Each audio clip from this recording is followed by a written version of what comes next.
नमस्कार दोस्तों, राजस्थानी साहित्य के अध्ययन की कड़ी में आज हम राजस्थानी साहित्य की जो विविध विधाएं हैं उनके बारे में अध्ययन करते हैं, जिसमें राजस्थानी साहित्य लिखने की जैसे ख्यात है, बात है, वचनिका है, दवावेद है ना।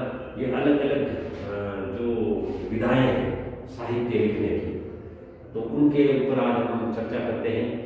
तो इसी क्रम में हम सबसे पहले लेते हैं ख्यात। ख्यात जैसे इसके नाम से ही विदित है, ख्याति, प्रसिद्धि, लोकप्रियता है ना।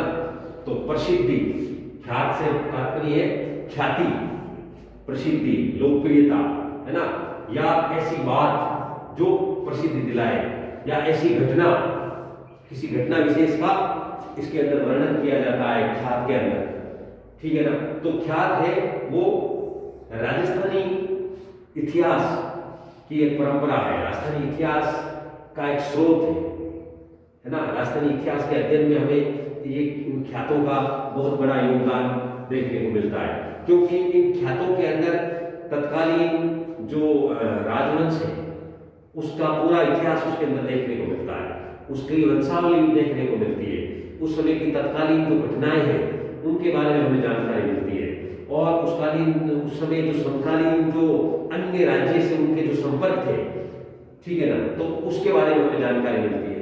तो इस प्रकार ख्यात है वो एक तरह से ऐतिहासिक स्रोत है, ऐतिहासिक सोर्स है, हिस्टोरिकल सोर्स, जिससे हमें राजस्थान के इतिहास के बारे में जानकारी मिलती है, ठीक है ना।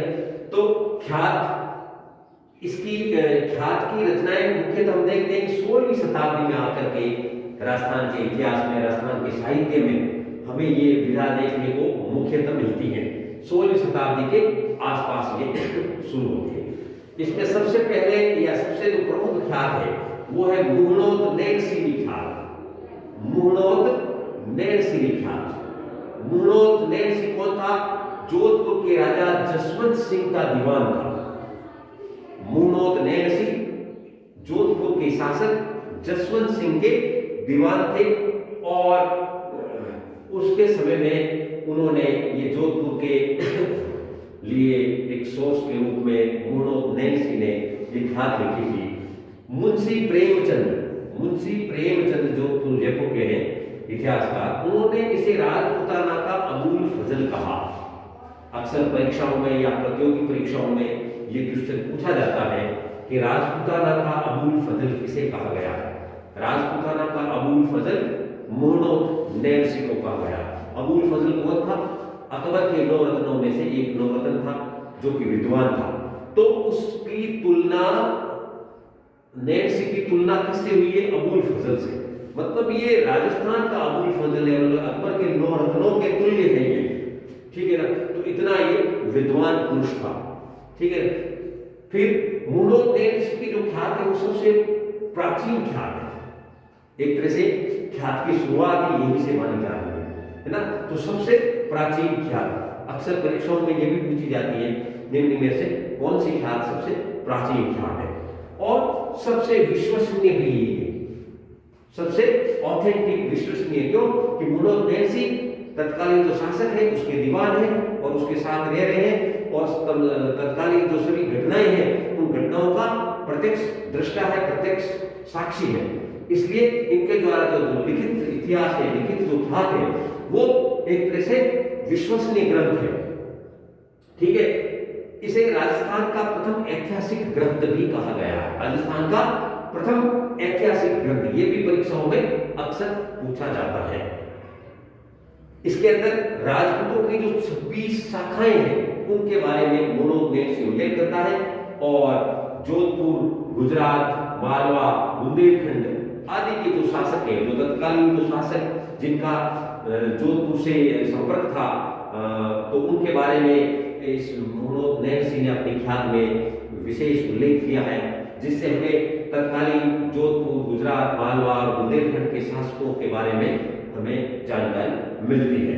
मुहणोत नैनसिंह का आगे जाकर के हम देखते हैं कि इनके ऊपर जसवंत सिंह ने गबन का आरोप लगाया था, कि ये 1 लाख रुपए इन्होंने गबन कर दिए थे, इसलिए इनके ऊपर जुर्माना लगाया जाता है, इनको जेल में डाल दिया जाता है और इनको 1 लाख टका जुर्माने के रूप में देने को कहा जाता है। लेकिन मनोज नैन्सी ने 1 टका देने से भी मना कर दिया था। उसने कहा मैंने कोई गबन नहीं किया है और मेरे पास कोई भी किसी भी प्रकार का जुर्माना नहीं है। इसके लिए राजस्थानी जो साहित्य है, राजस्थानी जो इतिहास है, उसके अंदर एक स्पेशल इनकी एक दोहा प्रचलित है कि लाख लखारा नी तुझे बड़ पिंपल री छाव नटियो मुंह तो नैन्सी तामो दे तलाब। मतलब लाख है वो या तो लाख लखारा नहीं मिले, या तो लखारा के घर पे जो लाख की चूड़ियां बनती है वहां लाख शब्द मिलेगा, या लाख लखारा नहीं मिले बड़ पीपल की छांव, या पीपल व बड़ के ऊपर जो लाख गोंद लगता है वो होगा। मेरे पास देने के लिए 1 टका भी नहीं है। इस प्रकार से ये मनोज नैन्सी का काफी इतिहास प्रसिद्ध दोहा जो काफी परीक्षाओं में भी पूछा जाता है। तो सबसे जो प्रमुख ख्यात हुई वो हुई मनोज नैन्सी की ख्यात। दूसरी ख्यात है बांकीदास की ख्यात। बांकीदास जोधपुर महाराजा मान सिंह के समय का वह प्रसिद्ध कविराज है, राजकवि है और तत्कालीन जोधपुर की समस्त जो घटनाएं हैं उनका प्रत्यक्ष दृष्टा है और सभी जो राजनीतिक विचार विमर्श है उनमें इनकी सबसे प्रमुख भूमिका देखी जाती है। तो बांकीदास जी की ख्यात है वो जोधपुर के राठौड़ों के बारे में, इसके बारे में जानकारी मिलती है और सबसे पहले इसी ख्यात से हमें पता चलता है कि राजपूताना के राजपूत शासकों ने अंग्रेजों की जो अधीनता स्वीकार की थी उसका उल्लेख इस ख्यात के अंदर देखने को मिलता है। इसलिए बांकीदास जी ने राजपूताना के राजपूत शासकों को फटकार लगाते हुए काफी इसके अंदर अपनी कविताओं का उल्लेख किया है। आयो अंग्रेज मुल्क रे ऊपर, ये इनकी एक प्रसिद्ध जो कविता है जो कि जिसके अंदर उन्होंने तत्कालीन जो राजपूत शासक है उनको काफी भला बुरा कहा और बताया कि अंग्रेजों की अधीनता स्वीकार करना आप लोगों के लिए कितना अनुचित होगा, आगे भविष्य में आने वाली पीढ़ी आपको हमेशा धिक्कारेगी। तो अंग्रेजों की अधीनता स्वीकार करने का सबसे पहला जो उल्लेख है वो बांकीदास की ख्यात में हमें देखने को मिलता है। ये 2 खंडों में विभक्त है और इसका दूसरा खंड है उन्हीं के पुत्र है मुरारदान, उन्होंने इसको पूरा किया था।